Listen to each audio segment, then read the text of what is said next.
that we're getting things right. Like I've been really working on my pricing. You know, I've got some software now that I'm using. That's made life so much easier. Like, man, that little petition wall I did, it not a biggie, but it was just so quick to put a quote together. Like the software pretty much has templates in place where you can just jump into the template, change the quantities, and there it is. You've got labor factors and everything there. You've got all your, I guess what you'd call on-site overheads, which are very minimal when you're doing a petition wall. But at the end of the day, there's always a cost just to being on-site, not just the work that you're actually doing. So it's all there, and it makes it so much easier. So we got that. Then yeah, I guess after that, I mean, we may not need to put in too much work into marketing because we may have another house build coming up as well. Let's have a quick look. We've got a few people joining in here. We've got KDL Mitch. Hey, how you going? CTF Builder, my man, welcome. I've got Nathan Bath 6. Hello. We've got, oops, push that button that makes it goes into. Here we go. We've got Bessica Jane, Donegan Decking, thanks man. Robzilla73, and we've got Sharp and Chiseled. We've got Scott Brown Carpentry, g'day man. Oh, what's the software? The software is BuildaPrice. If you've been to any kind of trade show, you probably would have seen it. It's the one where they base it around getting your merchant takeoff uploaded into it, and then it's actually really good. I'll spend a bit of time on it. It's got the pricing side of it, and it's got the back costing side of it. The pricing side, so for example, if you've got a takeoff from a merchant, you get it uploaded into the system. It'll give you all your quantities and all your prices. So the first two categories is materials, and then the second category is labor. So materials, obviously your quantities and your price for that quantity, and different categories for the job as well. And then you can select things on each line, whether you're going to go, it might be you're working on a house that's your access is up a steep driveway, or like, you know, a pathway all the way up, or it's just awkward to work on. So you can add like 30% on to each line. So if you think it's going to take longer, you could be your wastage as well added on. So materials is actually the wastage. So you can add your percentage of wastage for that particular product.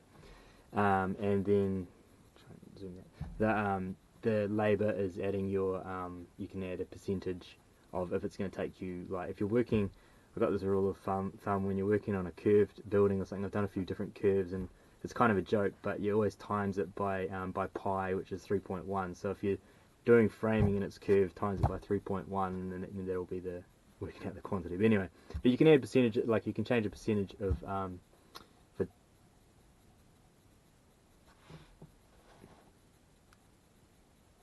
Oh, I'm back.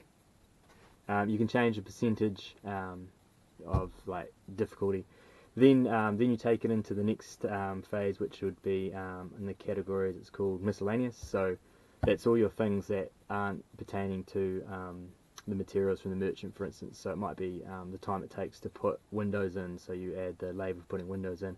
It might pertain to standing frames or trusses. So you allow for like whatever, a week for frames and a week for trusses or something like that. So there's those. Then you've got your subcontractor category, and you've got your I think it's called overhead. So that's your site overhead. So you've got site fencing, you've got portaloo, insurances, all the things that are specific to that job that are overheads, but nothing to do with actually building like directly hands-on building the house. So yeah, and it's such an easy workflow. I've been using spreadsheets for that, and using QV Cost Builder to get all my labour factors, and man, it was just such a long way to do it. And BuildaPrice, just so quick.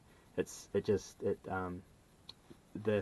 you're not using a merchant, this was the thing that was a bit of a grey area for me, because I don't always get plans where, well, I don't get plans, you just go and like building a petition wall. But they showed me the templates, and you do it within the miscellaneous section, so you can add your if it's not on the template, it probably already is in the template, like 90/45 framing for bottom plates, 90/45 for studs, for dwellings, because they're all different labour factors, so they're all there. You just add your quantity and spits it out the other end, kind of thing. But yeah, it's really good, and it's pretty reasonably priced, I reckon. I think it was about 185 plus just for per month. which when you add it up, it's like $50 a week pretty much, and if it's saving you an hour a week, then it's paying for itself. We got Toshra, FFN, Ruben, SV, hello if you're still here. Scott Brown Carpentry, I'll check that out, thanks. Yep, definitely man, hit them up. Basically just go to the website, email them, and what they do is they it does take a few days to get it initiated, because they basically got to bill you for there's a setup cost.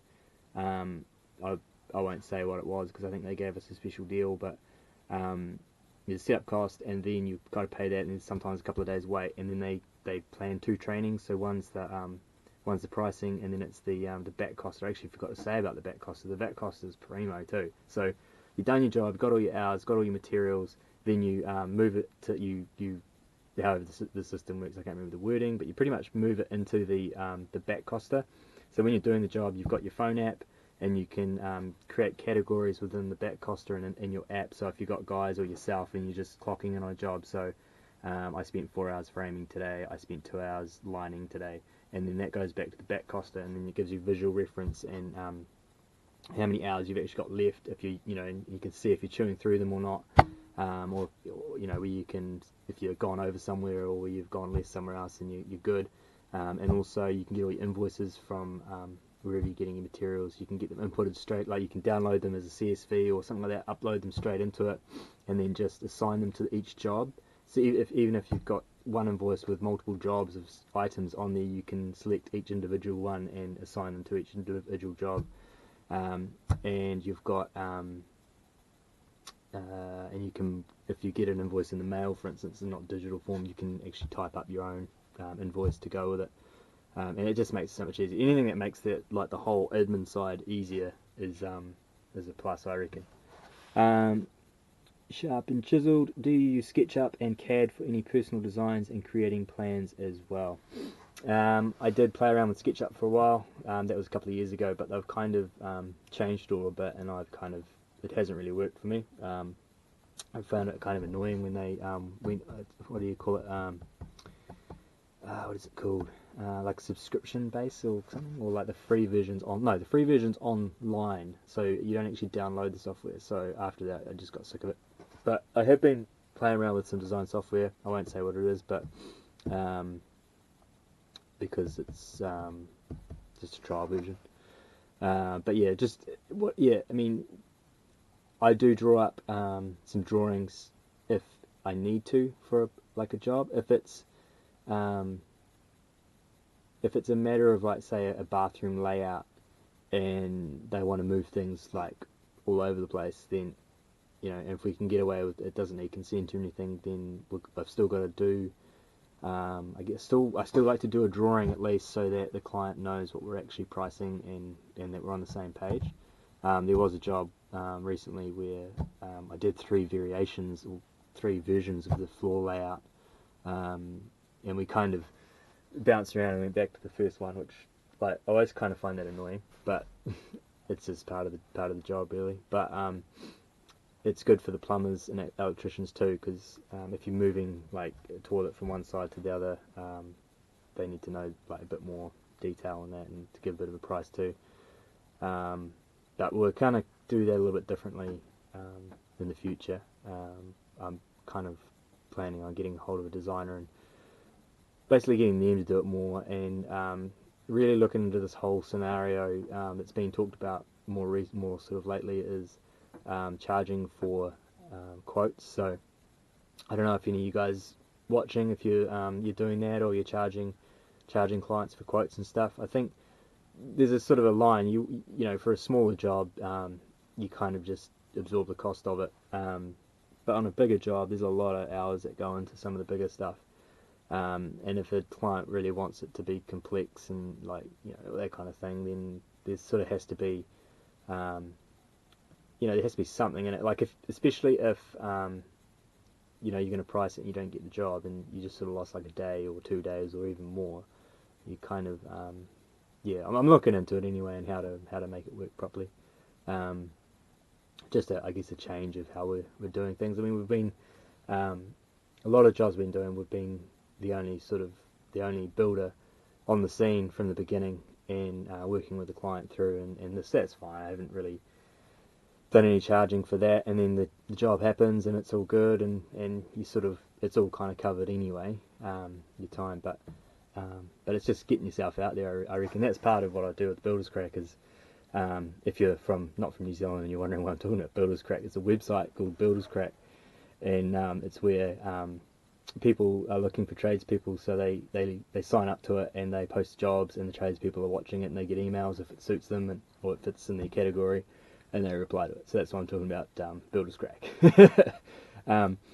But yeah, so Builders Crack is more like getting small jobs and getting the name out there. It's just another avenue for getting the name out there. We're probably going to ramp up the marketing side of things a bit as we're busy, so using the busy sort of jobs that we're working on to kind of create more content to use to market and all that kind of thing. And then probably if you I've got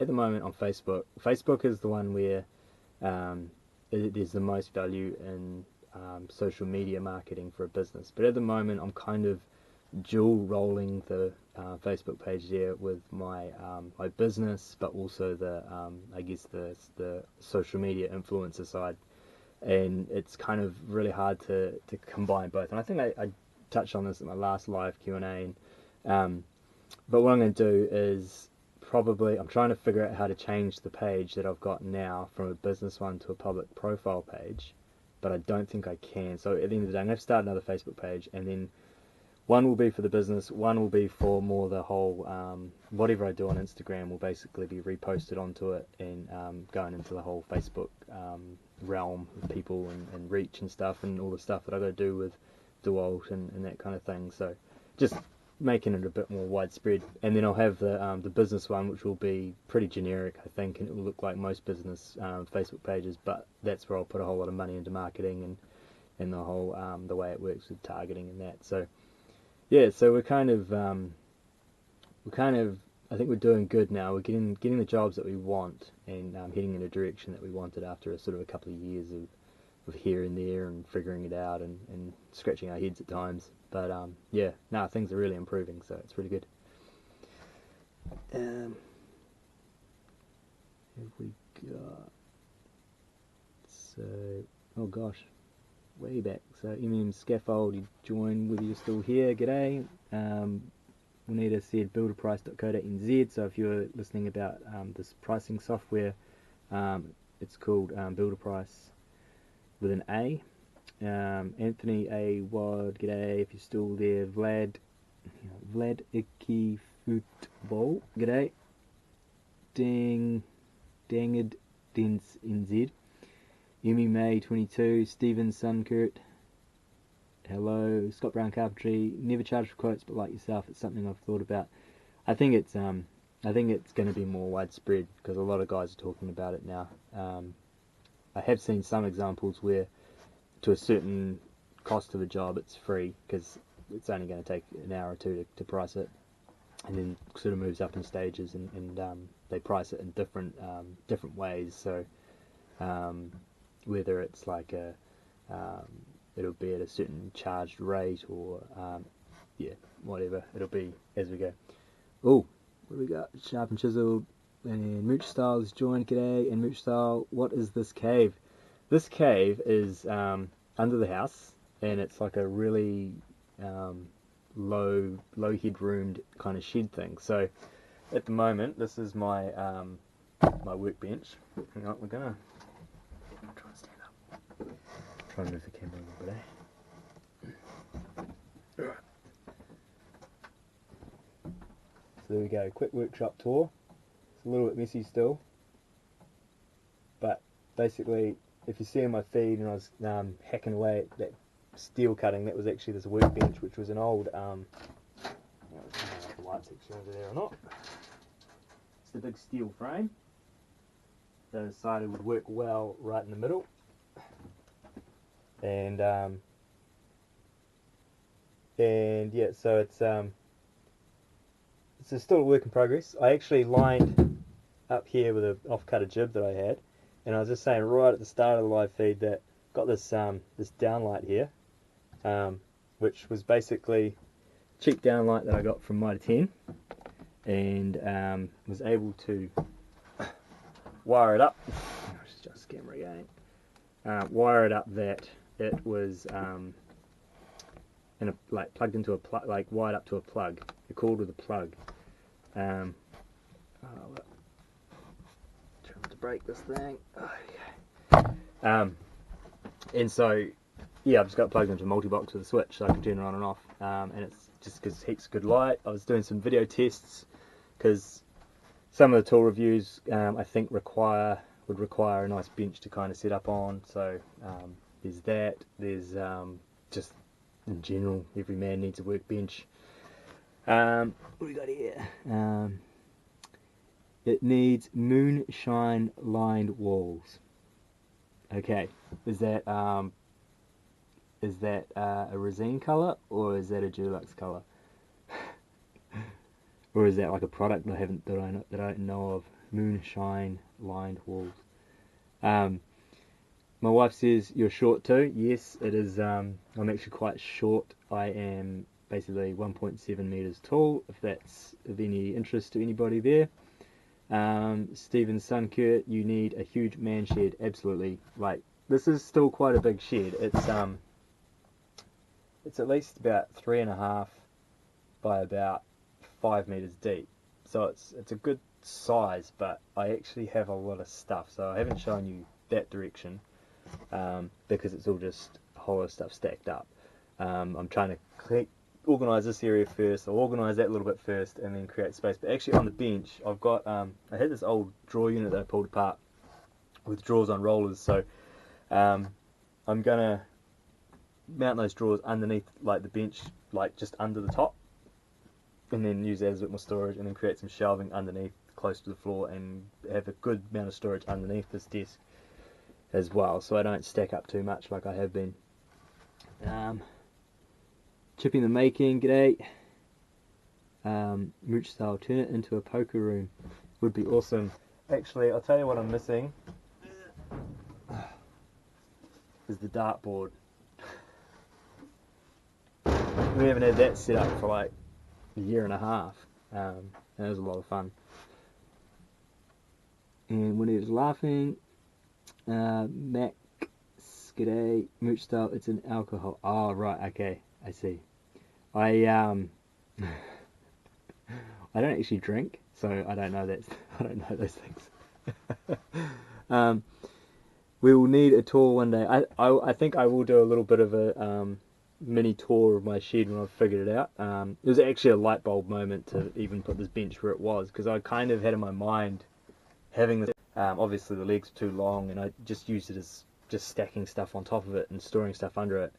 And then yeah, as soon as I clicked, like I think it must have been the end of last week, I just thought to myself, I could put the bench in the middle at the back, and then that was it. I'm on a roll now. So there was a few jokes a few months back on my stories about how I was a hoarder, and I managed to use some stuff that I've been hoarding to kind of set up this bench and set up that light, which is kind of cool. And it kind of proves why I hang on to things for about 5 years in boxes. But yeah, we've moved about 3 times in the last 3 years. I think there was twice in twice in 18 months. So it's interesting when you put like when you live somewhere for 8 years and you hold on to things and you move and then you box it all up and you take it with you, and then you're like, you look over and it's been in a box for 3 years and you haven't even used it, and you're like, man, how do I wait? No, I don't need it. I've got to get rid of it. And then you go to get rid of it, and then you think, well, actually, maybe I will use it. And but yeah, that's kind of the next kind of step now, is to make room by getting rid of a whole bunch of stuff. And I think Juanita will be very happy with that. Juanita actually says, time for a Marie Kondo clean out. So yes, she will be very happy about me doing a big dung out. Mooch Star, what's your YouTube setup like? Have you got decent gear? No, not really. Just got my cell phone, and I've got I'm actually recording right now. Got this little cheap little Chinese action cam. Works quite well. It's how I do all my time lapses, but that's about it. That's about all I've got. I do want to get a separate camera, so that's in the short-term goals list, because yeah, it's just a hassle at work filming with my phone, because I like to use my phone for work and ringing and checking Instagram and stuff like that. But no, it'd be good just to have a camera set up, just so that just set it up, press record, and do what you do. Because like something I realised, it was something someone mentioned at the last live feed, that I think it was, I can't remember if I was asking what content people like, but someone did say it's the simple little tips along the way that are really helpful, and you forget, like, because like I've been building for 15 years, and in 15 years there's so much to learn and there's so much to forget as well, and like you just take it for granted what you just do without thinking, and you just get in and just do it. And it's like the video I put up tonight, it was in my stories yesterday, but just that little thing of rebaiting out the piece of strip of plywood just to hide, that's just a natural thing. You just work and go, oh yeah, that's like that, that's fine, we'll just rebate. You just do it. But like I'm trying to be more mindful of those sorts of things, because I know there's quite a few apprentices following as well, and I sort of thought about too, like in the industry it's really busy, and a lot of guys may not have time to really teach like as well as they may have in the past. So some apprentices might be missing out on some of these little tips and that. So it's good actually posting it all up, because people can learn, and I'm learning from guys on Instagram as well. So yeah, kind of, it's like you give and take, hey, like you're contributing, but you're also learning, and it's sort of like it's just community, isn't it? It's good. I like the Instagram community. Um, so yeah, that's the YouTube setup. And merch style, yes, it all costs money, and I've got to buy a van too, because I saw that Scott Brown video on the vans, and I'm just like, yeah, I can't drive around in my ute the way it is. It's just ridiculous. I actually have to, as you can see, I've got I've got my tough cases all kind of stacked over there, and got my tool belt there, but because they don't really fit under my lid, I have to unload them every day, and that's such a hassle. So I'd like to just sort of leave it in the van. Scott Brown Carpentry, the Canon 80D is highly recommended. Okay, I'm just going to write that down.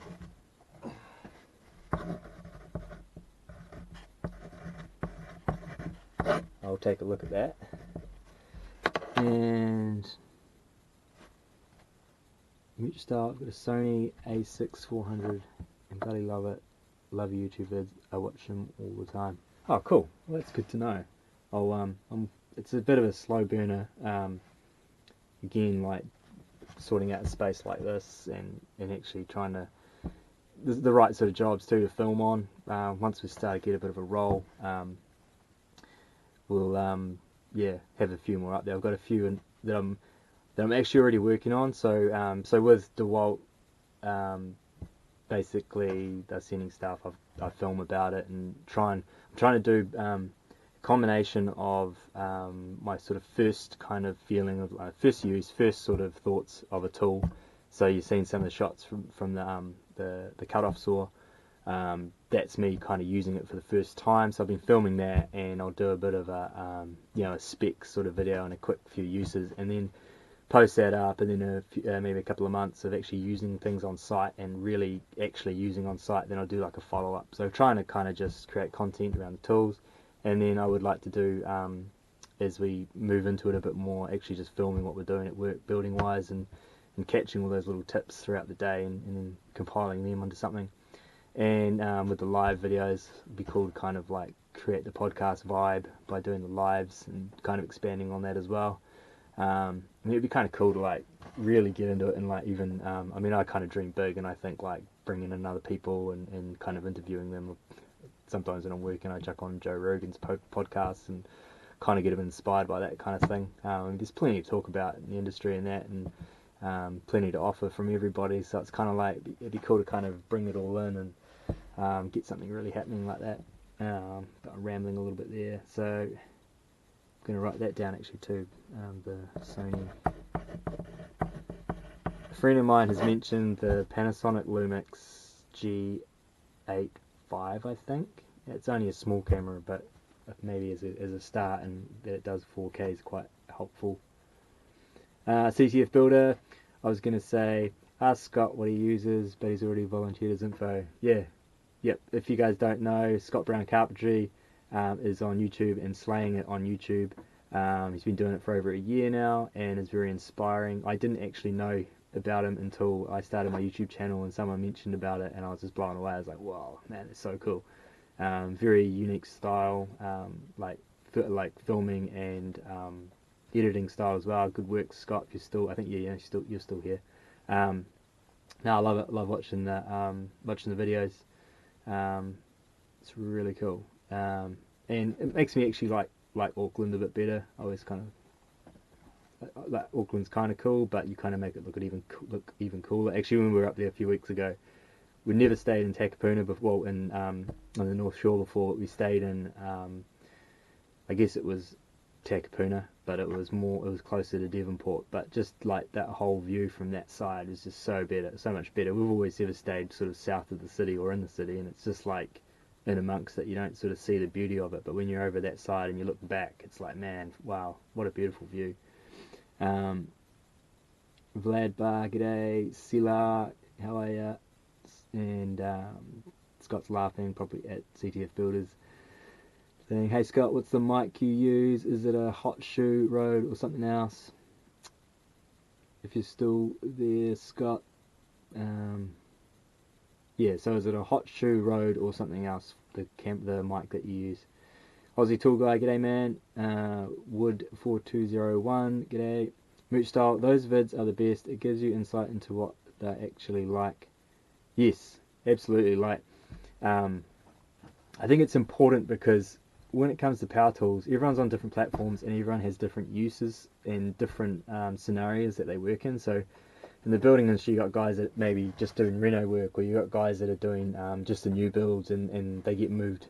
They're basically doing most of the build, and they get moved on to the next part. And so everyone's using tools in a different way. So what I try to think of when I'm like making content about tools is, how's the end user actually going to use it, and like how are they going to apply it with what they're doing? Because what might be good for one person isn't good for another, and where it's a frustrating tool to use, it might be ideal for someone else. So I try to think of that kind of thing. It's like the miter saw video, which was my entry into the Dewalt comp. It's like, you know, you got all these kind of this guy was messaging me and asking me about that test or that review that I did, and he wanted to know how long the blade was running for and all these things, so that he could work out the wattage and all that kind of stuff. To me, that's not where my brain goes.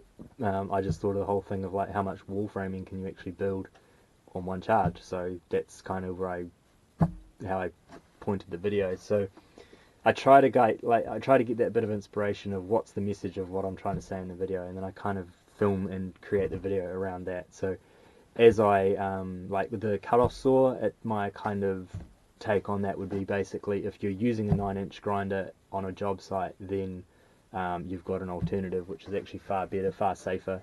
So I'll kind of frame the video around that kind of thing, because there's been, you know, some reno jobs where we've been removing old stucco, and you got the 9-inch grinder, you got the mask on, the glasses, but then you take everything off and you're just absolutely covered in dust, and it's just not acceptable anymore. And now that I've used that saw, I'm just like, sweet, I'm selling my 9-inch grinder to some other guy that doesn't know that, you know, that's going to hack into some stucco or something like that.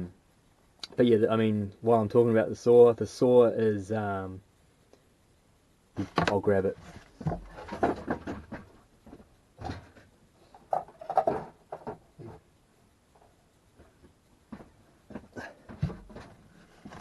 This is my baby,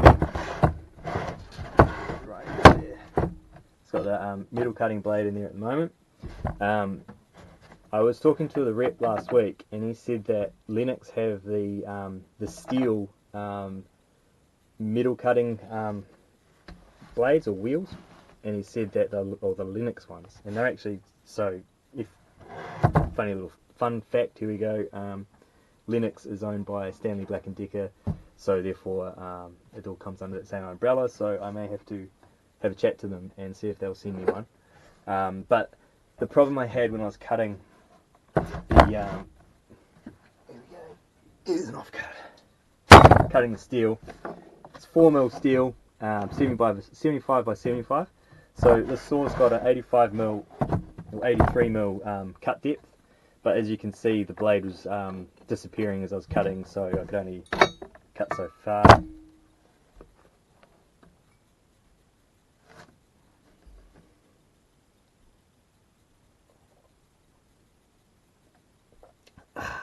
I'm back. Just have a quick drink.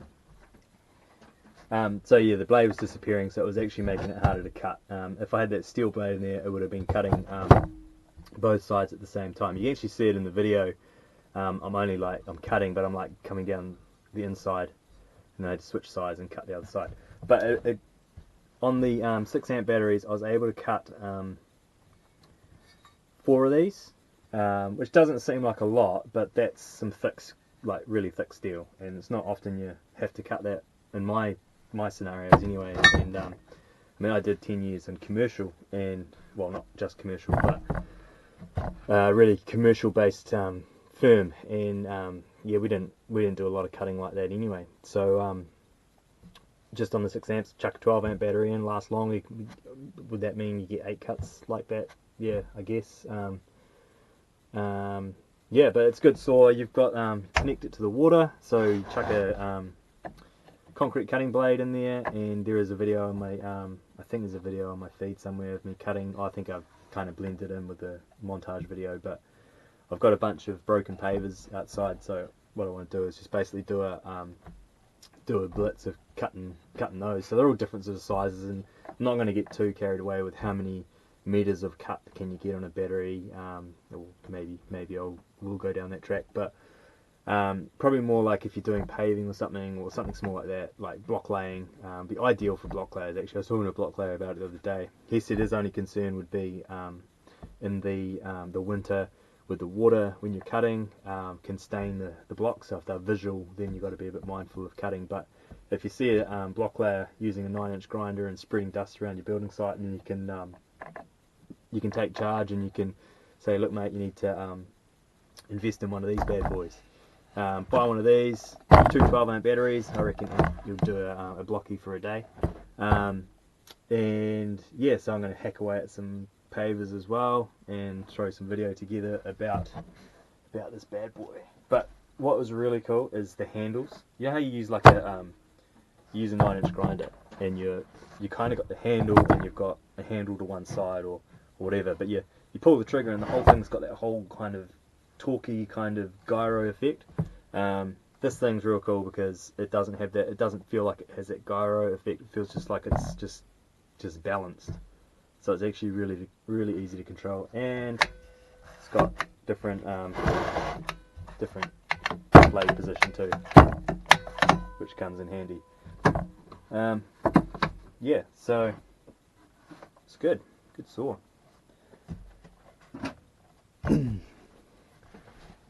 Quick look at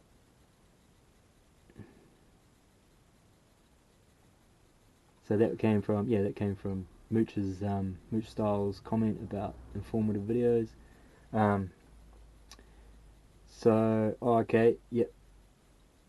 Yeah, I had that one. It got stolen. We got burgled. I'm guessing that was in reply to me saying about the Panasonic camera. Tommy, a live podcast weekly, 4 different trades, be something different. Yeah, I reckon. Maybe there's like, as we kind of, I'm trying to think how to do it like from a practical point of view, because I know when you, I know you can bring people in on an Instagram live, but I just wonder about the bandwidth side of things, and it slowing down and the quality, and you know, I like to see quality when I'm watching a video or something, but maybe like on location, so maybe there's something local I can do to start with, or you know, maybe just get an electrician and just talk about the electrical trade or something, you know, just talk about the trade and have a laugh, because I mean, you know, like at Smoko or something, and you got your electricians there for the day, or for part of the day, and he's there for lunch, and then you all just start bantering. I mean, it'd be quite cool to kind of just banter like that. you'd see it would just get loose, eh? The electrician will start talking about Milwaukee or something like that, as they do. No worries, Scott. IMX Lasers, g'day. Jason CSTO, g'day. Sam Lasm, g'day. And Stevenson Kurt would love that saw. Man, save up for it. It is so good.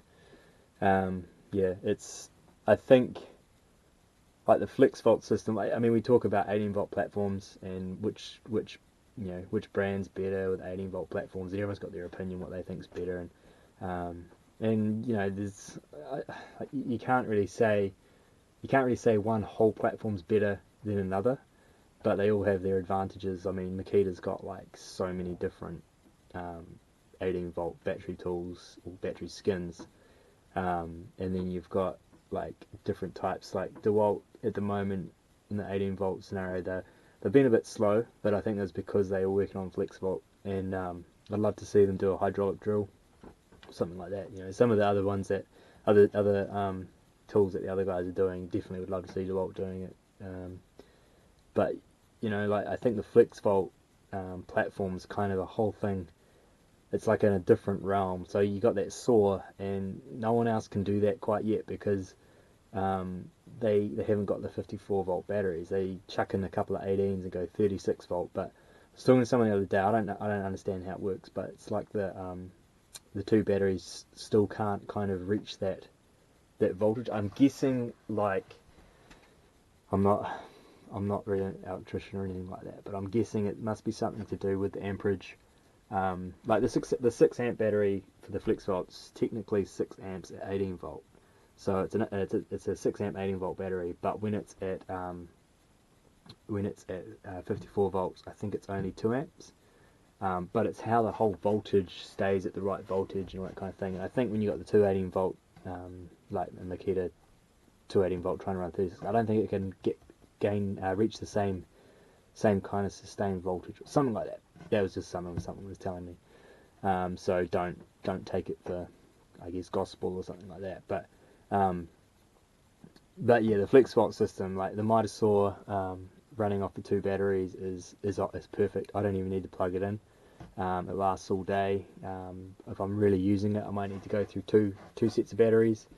But yeah, it's just like, I mean, what else is the Flexvolt they've got? And this isn't me just trying to talk about Dewalt Flexvolt on purpose or anything. It's just that this is where the conversation's going. But I've always liked the Flexvolt system.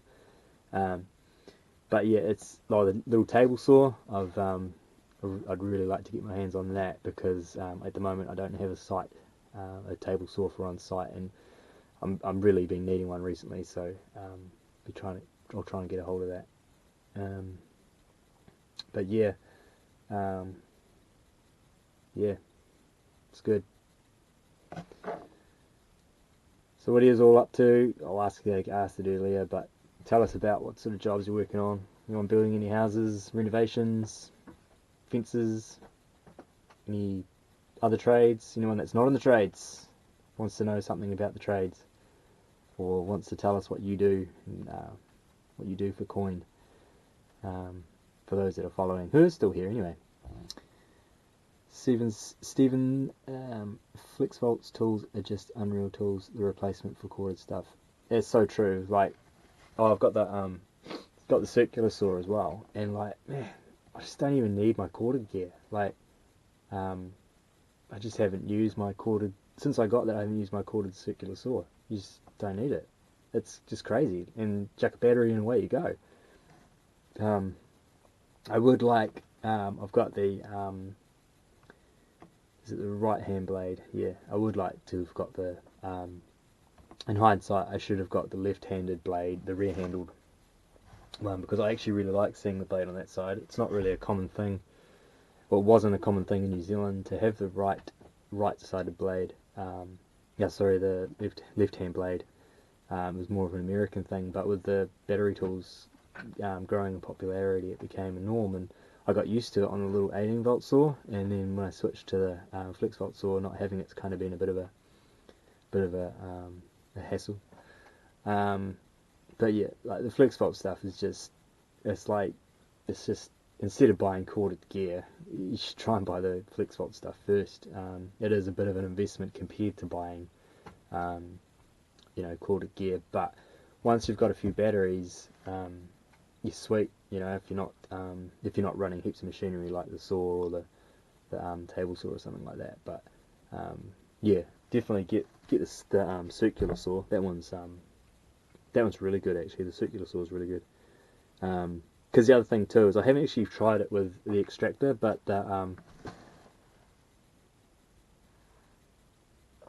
it's got a dust port on it, so you can connect the extractor and actually do extraction just from the circular saw, which is pretty good. Like if you're trying to keep things tidy on site. But yeah, I mean, start with that with a couple of batteries. Yeah, it's a bit of an investment, but you don't have to worry about cutting a cord or that kind of thing, which is always handy. We got the plunge saw. I want to give that one a run. Apparently they've got no rails in New Zealand left, so must be selling really good that they've run out of rails or something. So maybe that's a good sign. G'day Rad Dan. Stephen, the rear handle saw is an absolute beast. I'm jealous.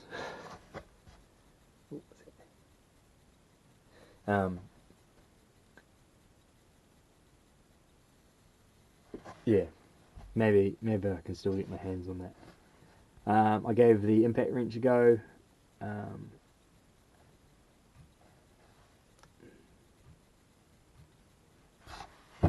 For the first time this week as well, or last week, and that was cool. I mean, I've used impact wrenches before, but just having that to put these kinds of things in, it's just primo. I used to wind these in by hand. Now I don't. There's a lot of time saved. And the rotary hammer drill as well was wicked. 54 volt rotary hammer, mid-size. They've got a bigger one, but the mid-size one was really good to use as well. Like, it's just not having to plug it in. You just walk up, use it, put it away. It's good. Anyway, I'm gonna. It's actually getting quite late. It is 20 to 11, and we've all got work in the morning. So thank you very much for joining in and throwing a few questions my way. I actually quite enjoyed doing the spontaneous live thing. I tried the whole pre-planned and some pre-idea sort of thing last time, and it didn't really. I don't think it was good, but I don't think it was as good as just straight into a live feed, no one expecting it. So it's been good. Thank you everyone for kind of your follows and your support, your comments, your likes. It doesn't go unnoticed. I actually take like as much notice as possible of people that are commenting and giving me a follow and replying to my stories. Tell you what, there's so much like interaction that goes on in the stories. It's awesome. Like, it really just reinforces how much of a community this is, and how we're kind of all out there looking out for each other and building this thing, because it's awesome. It's cool that we can just all connect and interact like this. Yeah, you guys have a good day tomorrow. Smash it out of the park. Hopefully the weather's all good for you, and you get it done, get the business done, get the money made. Look forward to catching up again. Thanks, guys.